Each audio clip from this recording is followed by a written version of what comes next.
नमस्कार दोस्तों, आपका फिर से बहुत बहुत स्वागत है अपने YouTube चैनल सिलेक्शन फॉर्मूला में।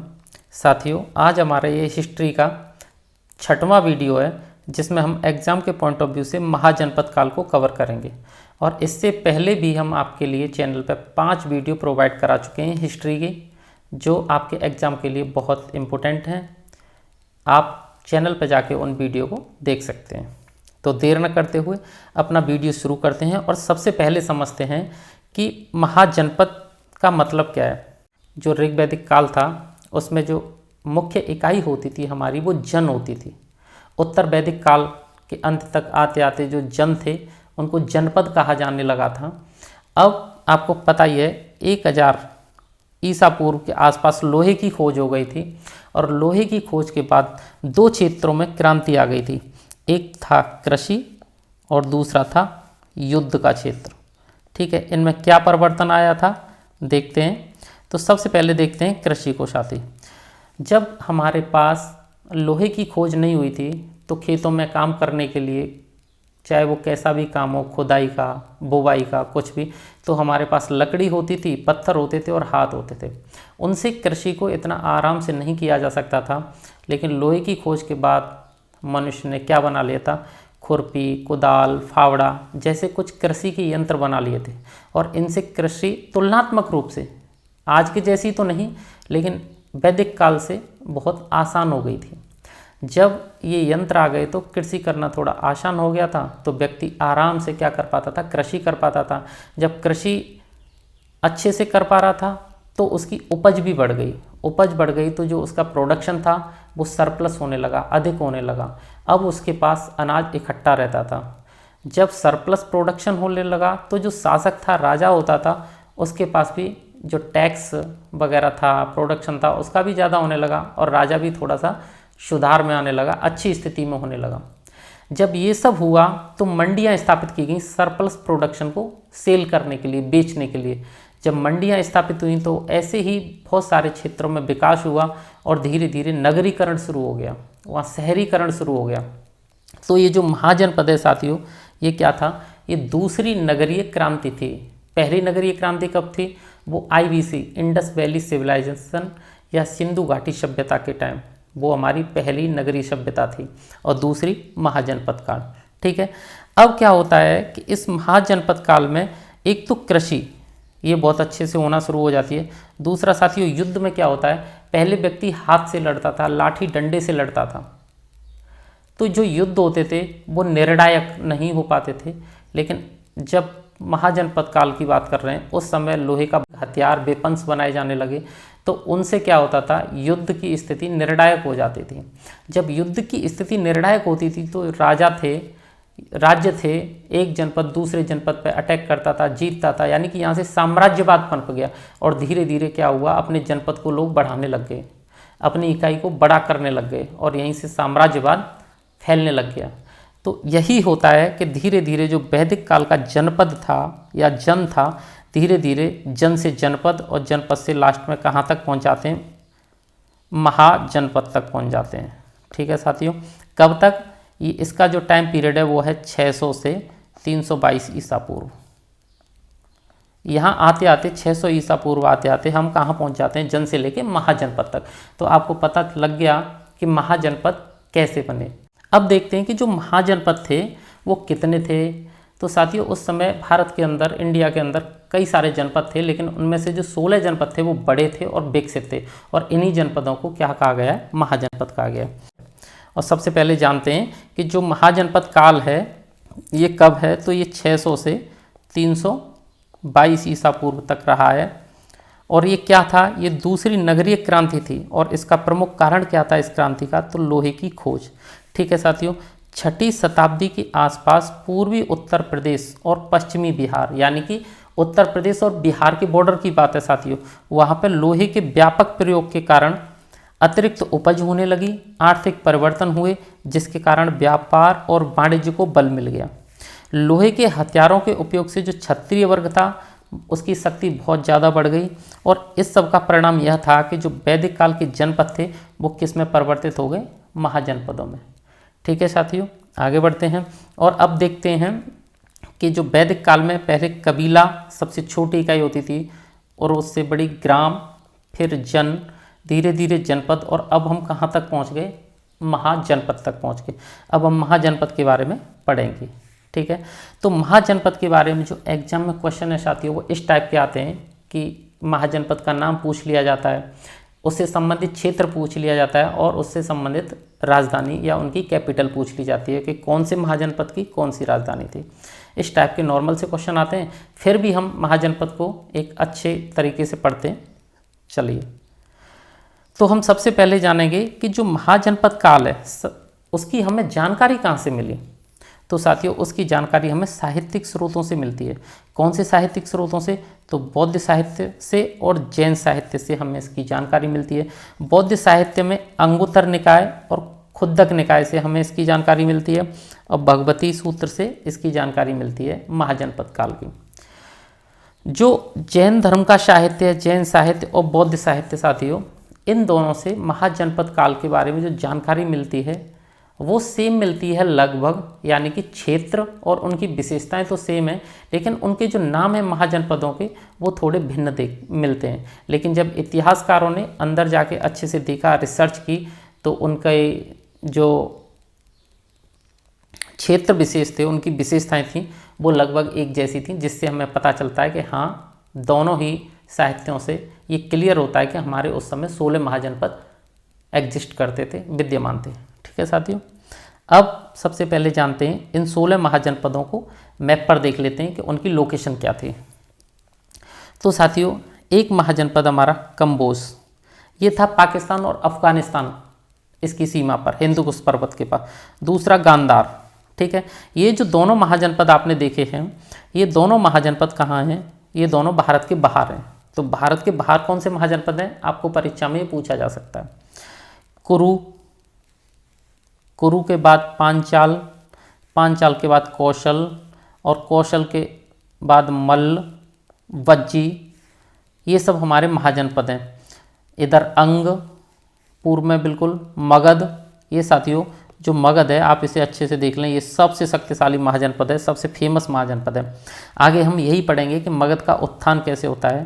ठीक है, फिर काशी, वत्स, चेदी, सूरसेन और मत्स्य,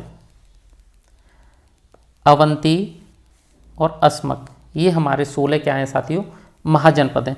अब इसके बारे में हम थोड़ा सा फैक्ट देख लेते हैं मैप पर ही। जो ये हमारा कंबोज है साथियों, ये कहाँ है, ये अफगानिस्तान में है, या अफगानिस्तान पाकिस्तान की सीमा रेखा पे बता सकते हैं। जो गांधार है ये कहाँ है, ये पाकिस्तान में है। कुरु ये भारत में ही है, बाकी के जो 14 महाजनपद हैं शेष वो भारत में ही हैं। तो ये आप कुरु देख रहे हैं। ये पांचाल, जो पांडवों की पत्नी का नाम था पांचाली, समझा जाता है कि इसके 5 पति थे, इसको इसीलिए इसको पांचाली कहते हैं। लेकिन साथियों जो ऐसा समझते हैं वो गलत है, वो पांचाल प्रदेश से आती थी इसलिए उनको पांचाली कहा जाता था। कौशल, ठीक है साथियों, भगवान राम जो रिलेटेड थे कौशल से। ठीक है, मल्ल महासंघ, बज्जी, अंग, मगध सबसे शक्तिशाली। ठीक है साथियों, काशी, वत्स, ये चेदी, ये सूरसेन, इसे देख लीजिए। ये जो सूरसेन है साथियों ये कहाँ पे है, ये मथुरा के आसपास की, वर्तमान में जो मथुरा के आसपास का क्षेत्र है, और इसका कुछ क्षेत्र राजस्थान में भी है, वर्तमान में राजस्थान और उत्तर प्रदेश दोनों की सीमा रेखा पे है ये। और ये जो मत्स्य है अलवर के आसपास का क्षेत्र, ये पूरी तरह कहाँ है, राजस्थान में। ये अवंती आप देख रहे हैं, ये कहाँ है साथियों, तो ये है हमारा मध्य प्रदेश में, एमपी में। और अस्मक ये अकेला दक्षिण भारत में था। ठीक है, तो ये 16 महाजनपद की आपने मैप पर लोकेशन देख ली। अब आगे बढ़ते हैं और इनकी राजधानी देख लेते हैं। तो साथियों जो कंबोज है इसकी राजधानी क्या थी, हाटक। कंबोज अफगानिस्तान में आपने देख लिया, इसकी राजधानी हाटक थी। गांधार ये पाकिस्तान में महाजनपद और इसकी राजधानी क्या थी, तक्षशिला। कुरु इंद्रप्रस्थ हस्तिनापुर इसकी राजधानी थी। पांचाल ठीक है फेडरेशन था ये। ऐसे ही बज्जी संघ ये भी मिला हुआ था, एक ही अकेला यूनिट नहीं था ये। इसकी राजधानी बज्जी संघ की वैशाली। अंग की राजधानी साथियों चंपा मगध, मगध की राजधानी गिरिब्रज या राजगृह। काशी, काशी की राजधानी थी वाराणसी। ठीक है साथियों, आगे बढ़ते हैं। सूरसेन, सूरसेन की राजधानी क्या थी? मथुरा। मत्स्य की राजधानी विराटनगर। वत्स की राजधानी थी कौशाम्बी। चेदी की राजधानी सुक्तमती या सुक्तिमती। अवंती की राजधानी उज्जैन। और अस्मक की राजधानी क्या थी साथियों? पोटली या पाटन। ठीक है, ये हमने क्या देख लिया? महाजनपदों की राजधानियाँ देख ली। अब आगे बढ़ते हैं और इनके बारे में कुछ इंपॉर्टेंट फैक्ट देख लेते हैं। साथियों, आपने एक नाम सुना होगा लिच्छवी गणराज्य। ये महाजनपद काल के समय भी क्या था, किसके रूप में उभरा हुआ था? ये विश्व का प्रथम गणतंत्र था, डेमोक्रेसी, विश्व की पहली डेमोक्रेसी, लोकतंत्र, पहला गणतंत्र कहाँ था? तो लिच्छवी गणराज्य था। उस समय साथियों 4 शक्तिशाली महाजनपद थे सबसे। वो सबसे ज़्यादा कौन थे? मगध, कौशल, वत्स और अवंती। ये सबसे ज़्यादा शक्तिशाली महाजनपद थे। इन जो महाजनपदों की जो जानकारी है अंगुत्तर निकाय से जो हमें मिलती है, हम उसे संक्षिप्त में देख लेते हैं। काशी, जो काशी महाजनपद है उसकी राजधानी क्या थी? वाराणसी। और इसका सबसे शक्तिशाली राजा कौन था? ब्रह्मदत्त, जिसने कौशल जो महाजनपद था उस पर विजय प्राप्त की थी। ठीक है, जो कौशल महाजनपद है साथियों उसकी राजधानी क्या थी? श्रावस्ती। अब देखते हैं ये जो कौशल महाजनपद है कहाँ से कहाँ तक फैला हुआ है। तो उत्तर में ये नेपाल से और दक्षिण में सई नदी तक, यानी कि नेपाल से सई नदी तक, और पश्चिम में पांचाल से लेके पूर्व में गंडक नदी तक फैला हुआ है। ठीक है साथियों, ये हमारा कौशल। कौशल के बाद देखते हैं अंग। अंग की राजधानी चंपा। दोनों पे साथियों जो अंग की मात्रा यानी कि बिंदी लगती है तो आप इसे रिलेट कर सकते हैं। तो जो बुद्ध थे, बुद्ध के समय तक जो चंपा था साथियों वो 6 महानगरों में आता था। ठीक है, और ये वैभव के लिए और व्यापार वाणिज्य के लिए प्रसिद्ध था।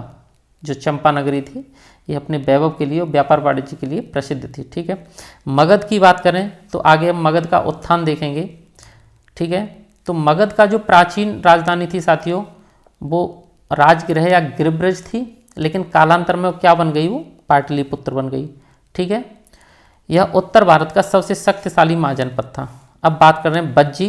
ये 8 राज्यों का एक संघ था। मैं पहले ही बता चुका हूँ, ये एक फेडरेशन की तरह था जिसमें बज्जी के अतिरिक्त वैशाली के लिच्छवी, मिथिला के विदेह और कुंडग्राम के ज्ञात्रक, इनका विशिष्ट महत्व है। ये बहुत ही फेमस थे साथियों। ठीक है, और बुद्ध के समय में यह शक्तिशाली महासंघ था। ठीक है, आगे बढ़ते हैं। अब देखते हैं मल्ल। जैसे बज्जी था उसमें 8 थे, इसमें 2 राज्य थे, पावा और कुशीनगर। ये जो मल्ल संघ था ये भी पावा और कुशीनगर, इसकी 2 शाखाएं थीं। ठीक है, चेदी, ये महाभारत काल में यहाँ का जो एक फेमस शासक हुआ है शिशुपाल, और उसके बारे में बताते हैं कि शिशुपाल का वध किसने किया था। ये तो आपने देखा भी होगा टीवी पे, श्री कृष्ण द्वारा किया गया था। तो ये जो शिशुपाल थे कहाँ के थे? चेदी के। वत्स साथियों बुद्ध काल में यहाँ पौरव वंश का शासन था। बुद्ध के समय में यहाँ पौरव वंश का शासक था। कहाँ? वत्स में, जिसका शासक कौन था? उदयन। कुरु, यह वही है दिल्ली वाला क्षेत्र, दिल्ली के आसपास का क्षेत्र। तो गौतम बुद्ध के समय यहाँ का राजा कौन था? कुरु का कौरव्य, और इसकी राजधानी क्या थी साथियों? इंद्रप्रस्थ। आगे बढ़ते हैं। अब देखते हैं पांचाल। प्रारंभ में इसके 2 भाग थे। कौन से? एक उत्तरी पांचाल और एक दक्षिणी पांचाल। उत्तरी पांचाल की राजधानी थी अहिछत्र। ठीक है, और दक्षिणी पांचाल की क्या थी? कामपिल्य। मत्स्य, मत्स्य की राजधानी विराटनगर थी, जिसकी स्थापना विराट नामक राजा ने की थी, इसलिए उस राजधानी का क्या नाम था? विराटनगर। गौतम बुद्ध के समय इस राज्य का कोई भी राजनीतिक महत्व नहीं था। ठीक है, सूरसेन, ये तो बहुत फेमस था। ठीक है साथियों, मथुरा वाला स्थान है ये। बुद्ध काल के समय यहाँ का राजा कौन था? अवंतीपुत्र, जो बुद्ध के प्रमुख शिष्यों में से एक था, और इसकी राजधानी क्या थी? सूरसेन की मथुरा। अस्मक, अस्मक को आप अच्छे से याद रखेंगे क्योंकि दक्षिणी भारत का एकमात्र महाजनपद था, और इसकी राजधानी क्या थी? पोटली या पाटन। ठीक है साथियों, अब हमने ये देख लिया कि कौन से महाजनपद की लोकेशन क्या थी, उनकी राजधानी क्या थी, और उनसे संबंधित अगर कोई इंपॉर्टेंट राजा है तो हमने वो भी देख लिया। अब हम आगे देखते हैं साथियों अवंती। अवंती, अवंती भी 2 भागों में विभाजित थी। उत्तरी अवंती की जो राजधानी थी वो उज्जैनी थी, और दक्षिणी अवंती की राजधानी माहिष्मती, भल्लाल देव वाली माहिष्मती। ठीक है साथियों, बाहुबली वाली। यहाँ लोहे की खान थी और लोहे के उत्कृष्ट अस्त्र शस्त्रों का क्या निर्माण होता था अवंती में, अवंती एमपी में, ठीक है। गांधार इसकी राजधानी तक्षशिला थी, जो प्रमुख व्यापारिक नगर होने के साथ साथ शिक्षा का प्रमुख केंद्र था। उस समय विदेशों से भी लोग यहाँ पढ़ने आते थे, ठीक है साथियों, तक्षशिला में। कंबोज, कंबोज गांधार का पड़ोसी राज्य था, इसकी राजधानी हाटक थी। प्राचीन समय में कंबोज जनपद श्रेष्ठ घोड़ों के लिए विख्यात था, ठीक है साथियों। हमने 16 महाजनपद का जो इम्पोर्टेंट था कंक्लूजन वो पूरा देख लिया है। अब आगे बढ़ते हैं और जानते हैं कि इन महाजनपदों की जो स्थिति थी वो क्या थी।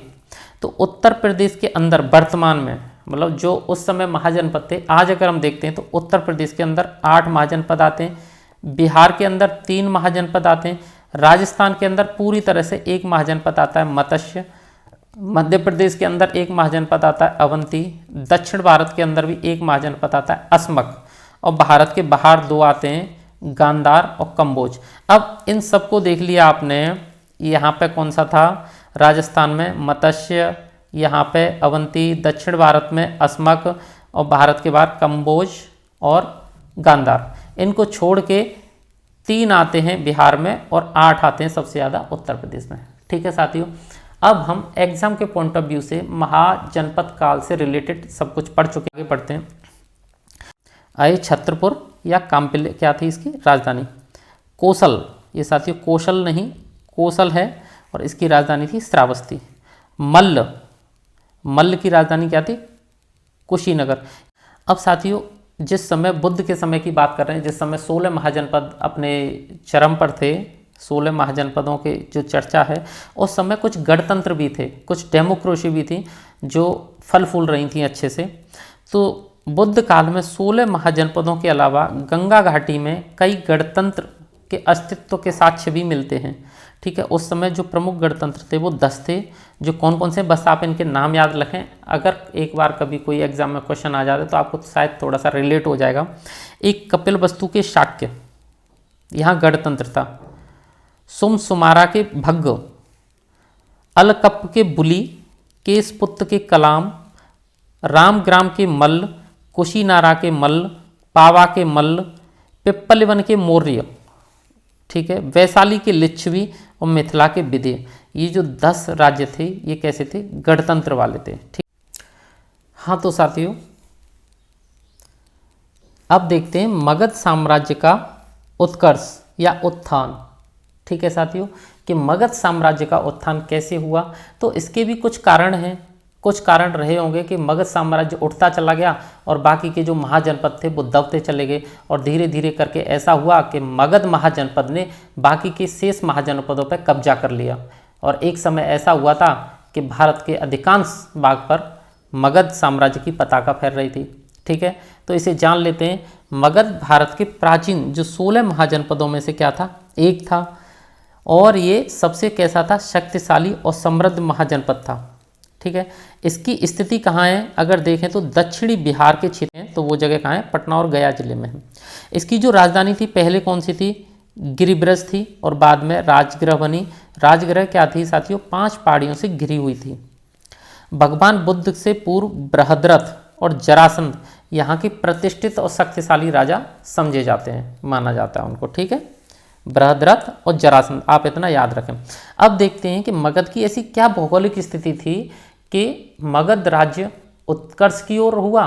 गंगा से विंध्य पर्वत तक और चंपा से सोन नदी तक विस्तृत था, ठीक है। मगध की जो राजधानी थी वो कालांतर में क्या हो गई, पाटलिपुत्र हो गई। कृषि में जो लोहे की नवीन तकनीकी का प्रयोग हुआ उसकी वजह से, उपजाऊ मैदान की वजह से, खनिज संसाधनों की उपलब्धता से, नदियों के बहाव क्षेत्र से, महत्वाकांक्षी शासक और व्यापार की अनुकूल दशा तथा प्राकृतिक सुरक्षा ने मगध के उत्कर्ष में महत्वपूर्ण योगदान दिया। नदियों का प्रयोग सिंचाई व नौकायन में किया जाता था। मगध के आसपास जंगलों में हाथी पाए जाते थे। ये कुछ भौगोलिक कारण थे जिसकी वजह से मगध उत्थान की तरफ गया और बाकी के जो महाजनपद थे वो उत्थान नहीं कर पाए। अब हम एक एक को समझ लेते हैं। सबसे पहले लोहे की खोज। जो लोहे की खोज हुई थी साथियों, तो लोहे के बाद हथियार बनने लगे और नए नए तरीके के जो हथियार बनाए। और सबसे बड़ी बात क्या है कि बिहार के आसपास, जहाँ ये मगध था उसके आसपास लोहे का व्यापक उपयोग होने लगा। सबसे ज़्यादा उपयोग लोहे का वहीं होता था, वहीं लोहा सबसे ज़्यादा पाया जाता था। और जो बाकी के महाजनपद थे वो लोहे के लिए मगध पर डिपेंड था। अब बात करते हैं उपजाऊ मैदान की। तो यहाँ का जो मैदान था उपजाऊ था, क्योंकि यहाँ पे क्या था, पानी की कोई कमी नहीं थी, यहाँ पे नदियाँ थीं, पानी था, उपजाऊ मैदान था, तो यहाँ सरप्लस प्रोडक्शन होता था, उपज बहुत अच्छी होती थी। ये भी एक बहुत बड़ा कारण था मगध के उत्थान का। और एक सबसे बड़ा कारण था साथियों महत्वाकांक्षी राजा। यहाँ पे जो राजा हुए वो एक से एक महत्वाकांक्षी हुए, बहुत ही महत्वपूर्ण थे और वो बहुत ही साम्राज्यवादी थे, किसी भी हद तक चले जाते थे अपने साम्राज्यवाद को बढ़ाने के लिए। इसी कारण मगध धीरे धीरे बढ़ता ही गया, फैलता ही गया। यहाँ व्यापार की अनुकूल दशाएं थीं, जिससे व्यापार अच्छे से हो जाता था, और प्राकृतिक रूप से सुरक्षा थी। जो यहाँ की राजधानी थी वो खुद ही 5 पहाड़ियों से घिरी हुई थी, राजगृह, ठीक है। नदियों का प्रयोग सिंचाई के लिए और नौकायन दोनों के लिए करते थे। अब एक और बड़ा कारण था कि यहाँ के जंगलों में मगध के आसपास सबसे ज़्यादा हाथी पाए जाते थे साथियों, जंगली हाथी। और जंगली हाथियों को ये पालते थे, पाल के क्या करते थे, उनका इस्तेमाल बोझा ढोने के लिए, अपने ट्रांसपोर्ट के लिए भी करते थे, युद्ध में करते थे, यानी कि हाथी का ये मल्टीपल यूज़ करते थे। और इसकी वजह से कभी कभी ऐसा होता था कि युद्ध करने जा रहे हैं तो सामने वाली सेना को वैसे ही कुचलवा देते थे। तो इनके पास हाथियों का मतलब इन्होंने बहुत अच्छा उपयोग किया। ये बहुत सारे कारण थे, अत्यधिक उपज, लोहे के नवीनतम साधनों का उपयोग, नई तकनीकों का उपयोग, महत्वाकांक्षी शासक, यहाँ नदियों के बहाव क्षेत्र का उपयोग, उपजाऊ मैदान, ये सब ऐसे कारण रहे जिसकी वजह से मगध है वो निरंतर उत्थान की तरफ चला गया और बाकी के जो महाजनपद थे वो इतना उत्थान नहीं कर पाए। ठीक है साथियों, मगध महाजनपद पर कुल कितने राजवंशों ने शासन किया? तो 7 राजवंशों ने शासन किया। ठीक है साथियों, 7 राजवंशों को हम एक एक करके पढ़ेंगे और सबसे पहले राजवंश की तरफ चलते हैं। तो सबसे पहला राजवंश है हर्यक वंश। ठीक है साथियों, हर्यक वंश जो 545 से 412 ईसा पूर्व तक इसने यहाँ मगध पर क्या किया? शासन। इस वंश का जो सबसे पहला संस्थापक था या पहला राजा था उसका नाम था बिंबिसार और इसकी राजधानी क्या थी? राजगृह। ठीक है, बिंबिसार एक शक्तिशाली शासक था और उसे मगध साम्राज्य का क्या कहा जाता है? वास्तविक संस्थापक भी कहा जाता है। ये 15 वर्ष की आयु में ही मगध का साम्राज्य संभालने लगा और इसने करीब 52 वर्षों तक क्या किया साथियों? शासन किया। और इसके शासनकाल में मगध ने विशिष्ट स्थान प्राप्त किया। जैन साहित्य के अनुसार इसे श्रेणिक, श्रोणिक या क्षेत्रोजस कहा जाता है। अब साथियों श्रेणिक, श्रोणिक या क्षेत्रोजस का मतलब होता है ऐसा व्यक्ति जो क्षेत्रों को जीतने की जिसमें प्यास लगी रहती है, जो क्षेत्रों को कब्जाता रहता है, क्षेत्रों पर कब्जा करता रहता है, जैसा इसके नाम से प्रतीत होता है। ठीक है साथियों, मैं एक बार इसे रिपीट करा देता हूँ, बहुत ही इंपॉर्टेंट है। तो हर्यक वंश का जो वास्तविक संस्थापक था वो था बिंबिसार। ठीक है साथियों, बिंबिसार बहुत ही शक्तिशाली शासक था और उसने मगध साम्राज्य को खूब फैलाया, खूब बढ़ाया। मगध की कीर्ति इसके सामने बहुत होने लगी थी, इसलिए इसे वास्तविक संस्थापक भी कहा जाता है।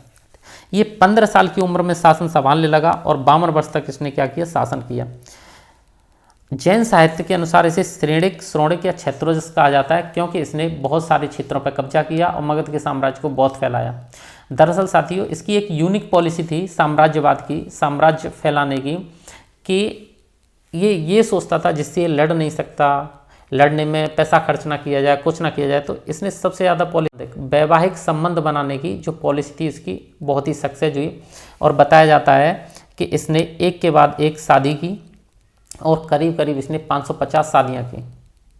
550 शादी को आप राउंड फिगर में 500 प्लस कह सकते हो। तो इसने 500 प्लस शादियाँ की राजाओं से और उनसे फिर इनके वैवाहिक संबंध बन गए। जिन राजाओं से, आस पड़ोस के जिन राजाओं से इसके वैवाहिक संबंध नहीं थे ये उन पर आक्रमण करता था और जहाँ वैवाहिक संबंध से उनकी मदद लेता था, या वो राजा जिन पे ये आक्रमण कर रहा है वो दूसरे राजाओं के आसपास जाते थे तो वो इससे कुछ नहीं कहते थे क्योंकि किसी न किसी से इसका कोई ना कोई संबंध होता था। ठीक है, तो बिंबिसार ने अपनी स्थिति को मजबूत करने के लिए वैवाहिक संबंधों का उपयोग किया। और किस तरह किया मैं आपको बता देता हूँ। इसने कौशल के नरेश जो प्रसेनजीत थे उनकी बहन कौशला देवी से विवाह किया। ठीक है साथियों, और दहेज के रूप में इन्हें क्या मिला? काशी मिला। इस विवाह से मगध और कौशल दोनों के बीच की शत्रुता भी समाप्त हो गई और अन्य राज्यों से निपटने के लिए खुली छूट भी मिल गई। ठीक है, तो बिंबिसार ने कौशल नरेश प्रसेनजीत की बहन कौशला देवी से शादी कर ली। शादी में इन्हें दहेज में गिफ्ट में क्या मिल गया, काशी मिल गया। और काशी मिलने के बाद मगध और कौशल इनके बीच की जो शत्रुता थी वो भी खत्म हो गई। अब ये मिल के रहने लगे। इसने क्या किया, जो लिच्छवी की राजकुमारी थी चेलन्ना, उनसे भी विवाह कर लिया ठीक है। और इन्होंने एक जो पंजाब कह सकते हो, आधुनिक पंजाब, वहाँ की एक रानी थी क्षेमा, राजकुमारी क्षेमा से भी शादी की। तो इन्होंने बहुत सारी अच्छी अच्छी जगहों पर शादी की, जिससे इन्हें अपना साम्राज्य बढ़ाने में मदद मिली। बिंबिसार पहले बौद्ध अनुयायी थे, लेकिन रानी चेलन्ना के उपदेशों से प्रभावित होकर इन्होंने क्या अपना लिया, जैन धर्म अपना लिया। ठीक है साथियों, इन्होंने अपनी राजधानी उज्जैन में स्थापित की। उसने अपनी राजधानी उज्जैन में स्थापित की। इसने मद्र देश या मुद्र देश भी कहते हैं, यानी आधुनिक पंजाब, उसकी राजकुमारी क्षेमा या खेमा से विवाह किया। इसने अंग प्रदेश को जीतकर इसने अंग प्रदेश पर आक्रमण कर दिया। अंग प्रदेश इसकी बातों में नहीं आया, उससे कोई वैवाहिक संबंध नहीं थे, तो उस पर आक्रमण कर दिया और अपने ही बेटे अजातशत्रु को वहाँ का गवर्नर बना दिया। ठीक है साथियों, आगे चलकर ये सब क्या होता है, मौर्य साम्राज्य का भी विस्तार का आधार बनता है। बिंबिसार ने एक बार क्या हुआ था, जो अवंती का शासक था प्रद्योत, उस समय अवंती भी महाजनपद था, शक्तिशाली जनपद था, उसका जो शासक था प्रद्योत, उसकी तबीयत खराब हो गई, वो बीमार था। तो इसने अपने चिकित्सक को भेजा, जीवक को, प्रद्योत के यहाँ, कि उसका इलाज करने जा, और उसे समझा के भेजा कि तुझे वहाँ इलाज तो करना ही करना है, उसका सही तो उसे करना ही करना है, ताकि हम दोनों के बीच में मैत्री संबंध बन जाए, दोस्ती हो जाए, साथ में जासूसी भी करनी है।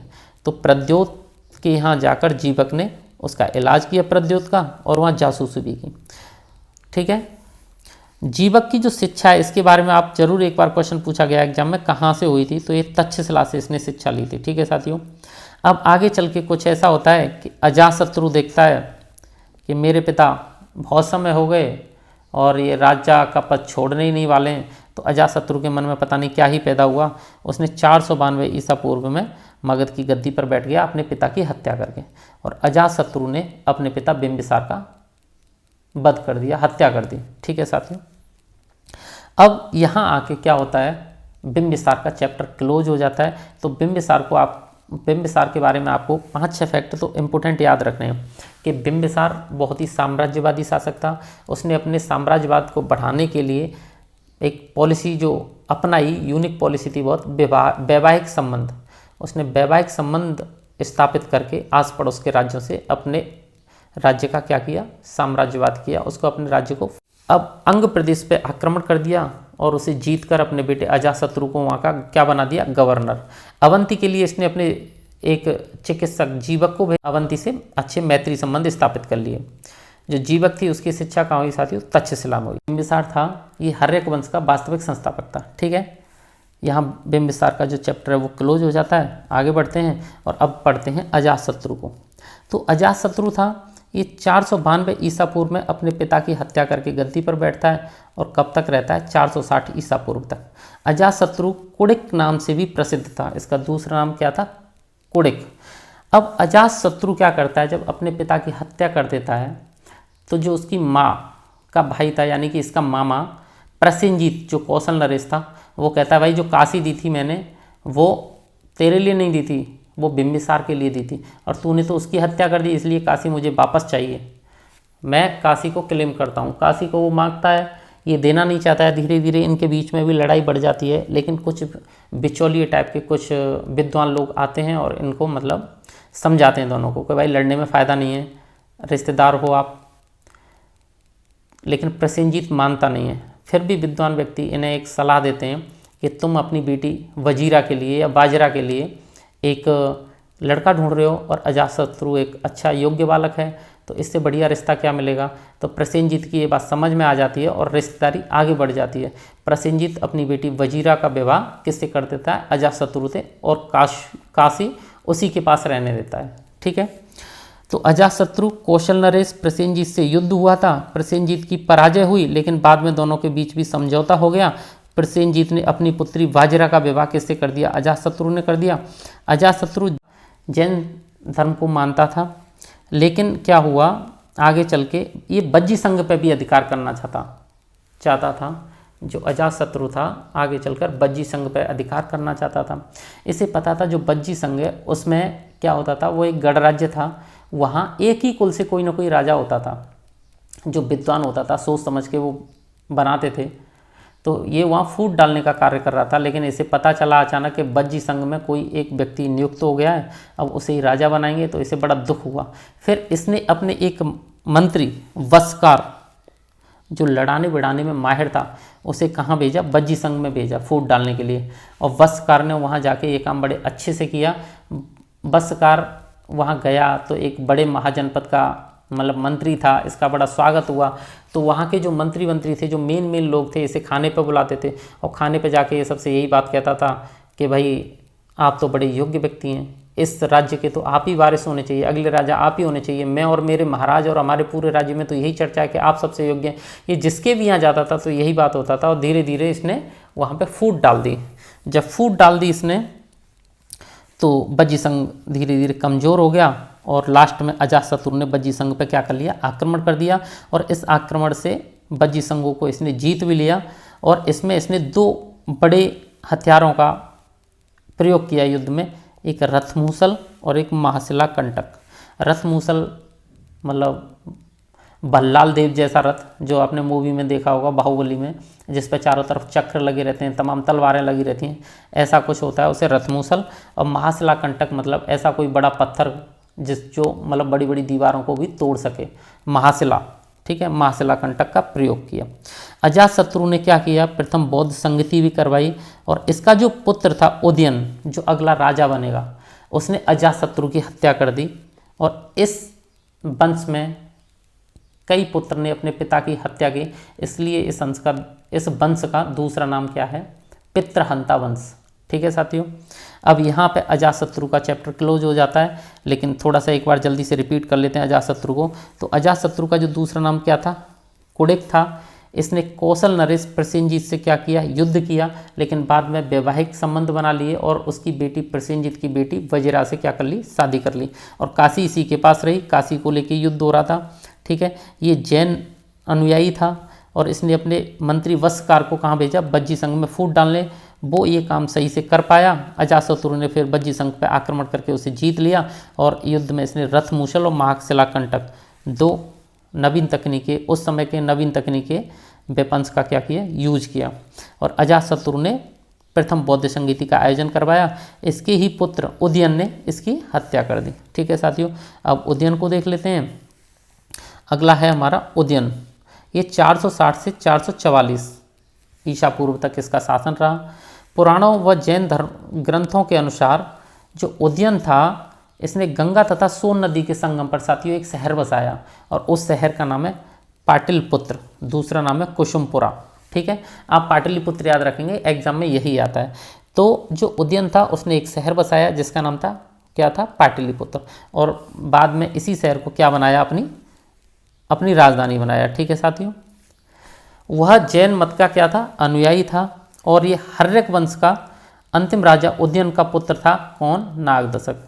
इसके बारे में ज़्यादा नहीं पढ़ना है तुम्हें, उदयन के बारे में यही पढ़ना है कि उदयन ने अपने पिता की हत्या करके एक गद्दी पर बैठा और इसने गंगा और सोन नदी के संगम पर एक शहर बसाया, पाटलिपुत्र, और बाद में इसे ही अपनी राजधानी बनाया। ये जैन धर्म का अनुयायी था। और जो इसका पुत्र है नागदशक, वो साथियों इस जो हर्यक वंश है इसका कौन होता है, अंतिम शासक होता है। ठीक है, यहाँ पे नागदशक के बारे में ज़्यादा पढ़ना ही नहीं है, इससे एग्जाम में कुछ आता नहीं है ज़्यादा। तो जो बस इतना याद रखना है कि हर्यक वंश का अंतिम शासक कौन था, तो नागदशक था। अब नागदशक की हत्या कर देता है कौन, उसका अमात्य शिशुनाग। ठीक है, शिशुनाग जब उसकी हत्या कर देता है तो शिशुनाग अपने ही नाम से एक नया वंश बना देता है, जो इससे अगला वंश है हर्यक वंश के बाद, जिसका नाम है शिशुनाग वंश। ठीक है साथियों, तो अब देख लेते, नाम से ही प्रतीत हो रहा है इसको शिशुनाग ने ही स्थापित किया था इस वंश को।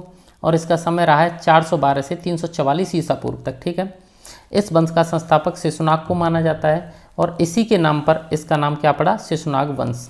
ठीक है साथियों, जो इसमें शिशुनाग था वो 412 से 394 ईसा पूर्व तक इस पर शासन करता है। इसने अवंती, इसकी जो प्रमुख बातें हैं वो ये हैं, इसने अवंती और वत्स दोनों राज्यों को जीत लिया और किस में मिला लिया, मगध साम्राज्य में। तो शिशुनाग के समय भी मगध साम्राज्य काफ़ी फैला। ठीक है, शिशुनाग ने वैशाली को क्या बनाया, अपनी राजधानी बनाया। इसके शासन के समय में मगध साम्राज्य के अंतर्गत बंगाल से लेकर मालवा तक का भूभाग सम्मिलित था। बंगाल से लेकर जो मालवा तक का भाग था वो इसके शासन के समय मगध के अंतर्गत आ गया था। ठीक है साथियों, शिशुनाग की मृत्यु के पश्चात उसका पुत्र कालाशोक गद्दी पर बैठा। ठीक है, शिशुनाग के बारे में आपको 3-4 फैक्ट याद रखने, एक बार रिपीट करा देता हूँ। शिशुनाग वंश का संस्थापक शिशुनाग को ही माना जाता है। इसने अवंती और वत्स दोनों राज्यों को जीत लिया और मगध साम्राज्य में मिला लिया, यानी कि इसके समय में भी मगध राज्य बहुत फला फूला। शिशुनाग ने वैशाली को अपनी राजधानी बनाया। ठीक है, और बंगाल से लेकर मालवा तक इसके समय में मगध साम्राज्य फैल चुका था। इसकी मृत्यु के बाद कौन बना राजा, तो कालाशोक बना साथियों। अब शिशुनाग के बारे में एक छोटी सी कहानी मैं आपको बता देता हूँ कि जब शिशुनाग का जन्म हुआ तो ये बिल्कुल नवजात था और इसे जंगल में कहीं छोड़ दिया गया था। अचानक कहीं से इसके पास एक लोग आ रहे थे, जा रहे थे, इसे देख रहे थे, तभी वहाँ एक सांप आया और सांप ने सभी को भगा दिया। सांप इसी के पास फर रख के अपना बैठ गया। अब जो भी आता उसके पास सांप उसके पीछे भागता, उसे भगा देता, किसी को भी उठाने नहीं दे रहा था। कहीं से वहाँ से एक सैनिक निकल रहा था। सैनिक ने जब भीड़ देखी तो वो भी इसके पास आया। जब सैनिक इस बच्चे के पास आता है तो सांप पीछे हट जाता है। सैनिक को भी कुछ आभास होता है, सैनिक बच्चे को लेकर अपने घर की तरफ चलता है तो सांप भी उसके पीछे पीछे चल देता है। अब सैनिक समझ जाता है कि इस सांप से मुझे या इस बच्चे को कोई खतरा नहीं है। तो इस वजह से ये ऐसी कहानी है, इसकी वजह से ही वो सैनिक जो है इसका नाम शिशुनाग रख देता है।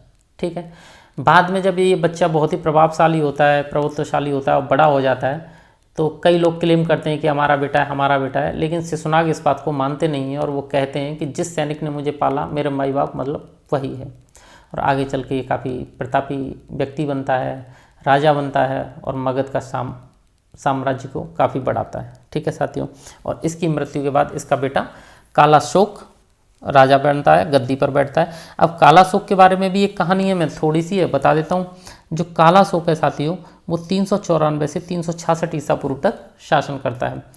तो कई पुराणों में और दिव्यावदान में जो कालाशोक है इसका नाम काकवर्ण मिलता है। इसका मतलब है कि कालाशोक रंग से बहुत ही सांवला नहीं, सुपर सांवला यानी कि काला था। ठीक है,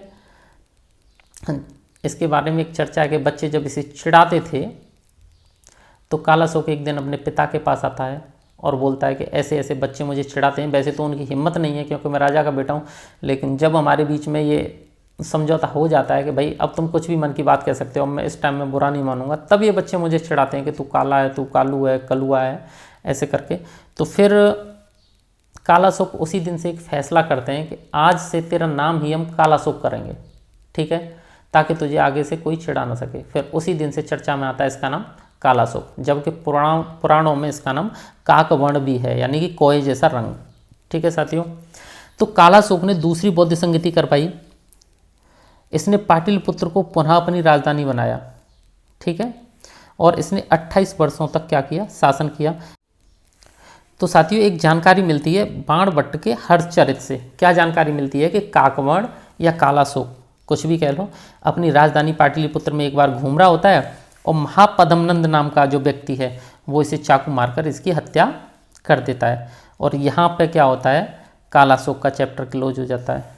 और महाबोधि वंश के अनुसार एक जानकारी और मिलती है कि जो कालाशोक थे उसके 10 पुत्र थे जिन्होंने कालाशोक की मृत्यु के पश्चात मगध पर 22 वर्षों तक शासन किया। ये आपके लिए ज़्यादा इम्पोर्टेंट नहीं है, आपके लिए जो इम्पोर्टेंट है वो इतना है, मैं दोबारा से रिपीट करा देता हूँ। जो कालाशोक था बहुत ही काला था, इसलिए पुराणों में उसकी जानकारी क्या मिलती है कि एक काकवर्ण भी नाम उसका मिलता है।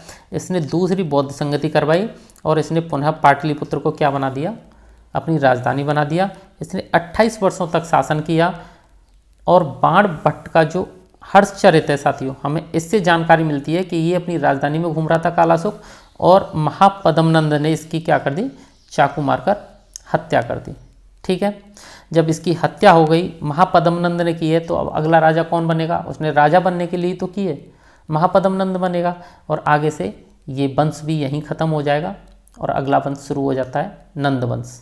ठीक है साथियों, तो अब आता है नंद वंश। और नंद वंश कब से कब तक होता है? 344 ईसा पूर्व से 330 ईसा पूर्व तक। अब पुराणों के अनुसार एक जानकारी मिलती है कि जो नंद वंश का संस्थापक था महापद्म नंद, वो एक शूद्र था। ठीक है साथियों, शूद्र था, लेकिन ये इतना प्रतापी और इतना लड़ाकू था, इतना दुर्दांत योद्धा था कि इसने सभी क्षत्रियों का नाश कर दिया। इसलिए इसको एक उपाधि दी गई सर्व क्षत्रांतक। ठीक है, और आपको पहले पता ही होगा भगवान परशुराम ने भी क्षत्रियों का कई बार विनाश कर दिया था, धरती को क्षत्रिय विहीन कर दिया था। इसलिए इसको एक और उपाधि दी गई दूसरा भार्गव। दूसरा भार्गव भी कहते थे। ठीक है, इसने एकराट की उपाधि भी धारण की और ये भी जैन धर्म का अनुयायी था। महापद्म नंद के 8 पुत्र थे और नंद वंश का जो अंतिम शासक था वो कौन था? घनानंद। घनानंद के विषय में भी एक चर्चा है। कोई कहता है कि इनका पुत्र था, कोई बताता है कि भाई था, लेकिन ज़्यादातर मत इसका पुत्र ही बताते हैं कि घनानंद भी इसका पुत्र था, जो नंद वंश का कौन था? अंतिम शासक। अच्छा, आपको एक चीज़ याद रखनी है, जो अष्टाध्यायी है पुस्तक, उसके लेखक कौन है? पाणिनि। तो जो पाणिनि थे वो महापद्म नंद के समकालीन थे। ये क्वेश्चन आ जाता है, पाणिनि किसके समकालीन थे? इस टाइप के क्वेश्चन आ जाते हैं साथियों। ठीक है, एक बार इसे जल्दी से, बहुत इंपॉर्टेंट है इसलिए रिपीट कर देता हूँ। पुराणों के अनुसार हमें पता चलता है कि जो महापद्म नंद है वो कौन था? एक शूद्र था और इस मतलब ये प्रतापी बहुत था। इसको सर्व क्षत्रांतक कहते हैं क्योंकि इसने क्षत्रियों का विनाश कर दिया था। दूसरा भार्गव भी कहते हैं और इसने एकराट की धारण की। ठीक है, ये जैन मत का अनुयायी था। इसके 8 पुत्र थे और इसका जो अंतिम शासक था नंद वंश का घनानंद, वो भी क्या था साथियों? इसका पुत्र था। जो अष्टाध्यायी के लेखक हैं पाणिनि महापद्म नंद के समकालीन थे। ठीक है साथियों, आगे बढ़ते हैं और अब पढ़ते हैं घनानंद। घनानंद इसी का पुत्र था और नंद वंश का अंतिम शासक भी था। यह सिकंदर का समकालीन था।